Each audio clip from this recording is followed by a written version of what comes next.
What's up guys, and welcome back to my channel. If you don't know who I am Liz, and I make lifestyle, minimalism, and zero waste types of videos here on this channel. So if that sounds like something you'd be interested in, be sure to hit the subscribe button and don't forget to turn on the notifications, because subscriptions don't notify you for my videos anymore. Notifications do. It's just a new system, and that's what we have to do now. So today's video is one that I had written down and had the idea of filming a while ago, and I just never really got around to doing it.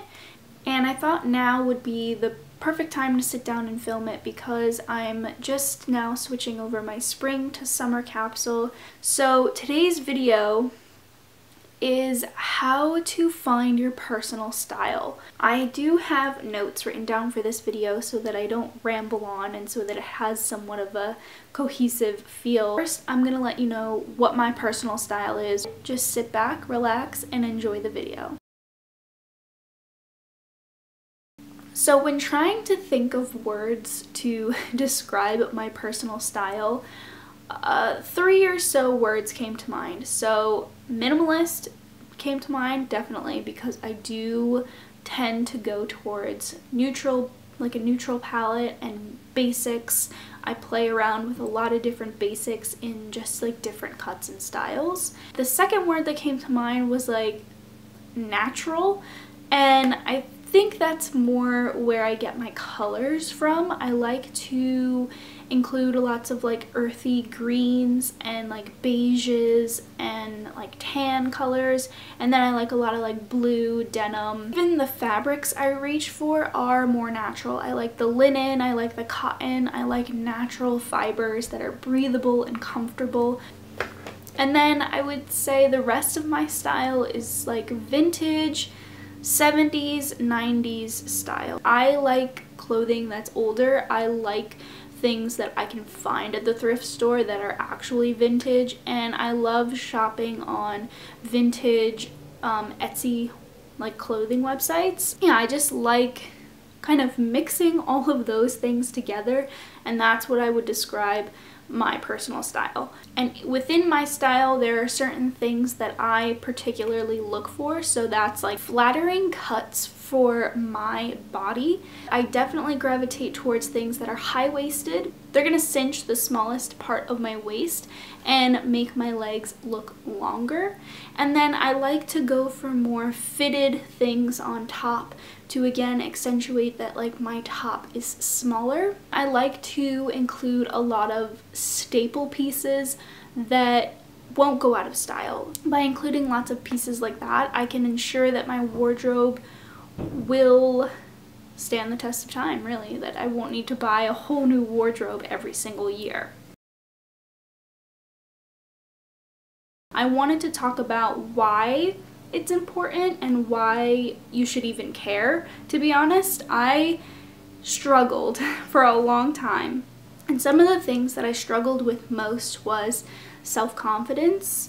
I had little confidence in myself because I didn't love what I was wearing, and I was a little bit overwhelmed with how many choices there were, how many different styles there were. I was spending so much money on clothes, and I was wasting money, and I was wasting clothing. As much as clothes are materialistic, and you know, I mean, you could walk around naked, it's not legal, but you know, you're still you without clothes. Clothes are how you present yourself to the world. They're how you present yourself to your peers, how people see you, and it can say a lot about you, and it can definitely affect your confidence. So I'm going to break this down into almost steps. So step one is to stop buying. I did an entire year of not buying new clothes. One, I had enough clothes to spare. I definitely wasn't gonna have nothing to wear. Did I love everything I had? No. Was it difficult to pick out outfits? Yes. But I needed that. I needed to just be cut off from clothing. It allowed me to really analyze what I still owned and what I gravitated towards the most. Throughout this year of no spending, I pinned a lot on Pinterest. Pinterest is a really great tool if you're a visual person so that you can see an actual representation of what you like. And I just pinned like crazy. I pin everything you see that you like, just pin it. And then go through and look at your Pinterest board and see what the common factors are. See if you can kind of pinpoint a common style through what you've pinned, and maybe go through and delete the things that don't fit with that style, or delete the things that you're maybe like, you know what, I liked that, but now I don't. And just really go through and kind of see if you can create your own style through Pinterest. It's so much cheaper than actually having to go and buy a ton of clothes right away. After that, I kind of realized what I liked, what my style was, what I was leaning towards the most, and I went through everything. I documented this process on my YouTube channel, so I will link to all of those declutter videos down below. So I think it's important to do like a full round of decluttering, analyze everything you have, and then put back what you love, what you know, and what you were inspired by from Pinterest. See if you can kind of make outfits from stuff that you already own that mimic that style on Pinterest. So now when you're wanting to maybe include some newer pieces, you go through your clothes and see what the gaps are, see what you're missing. If there's a certain piece that you really like that you think you could mix and match with a ton of things and you're just missing that one piece, make a list.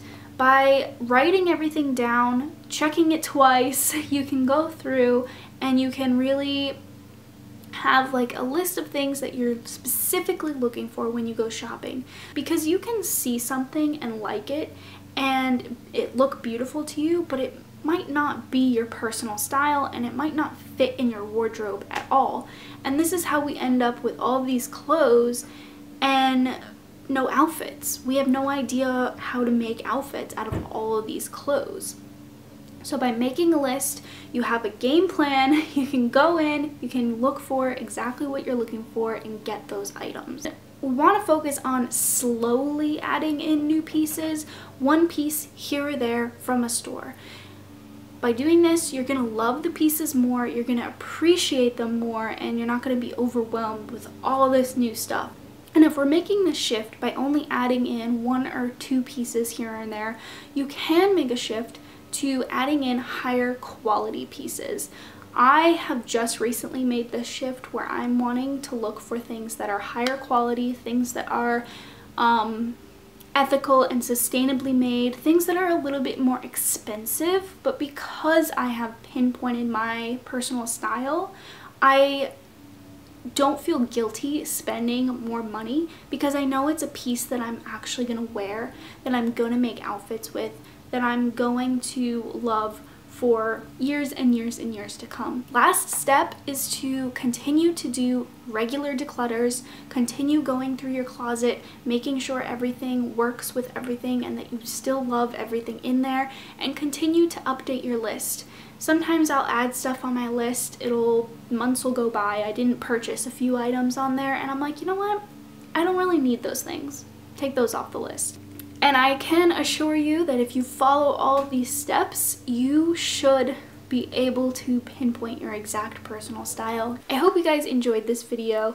I put a lot of thought into it, and this is the type of video that I wish I came across when I was first starting my minimalism journey and wanting to curate a wardrobe that was really my style. So if you guys like this video, please give it a thumbs up, and I will see you guys in my next video.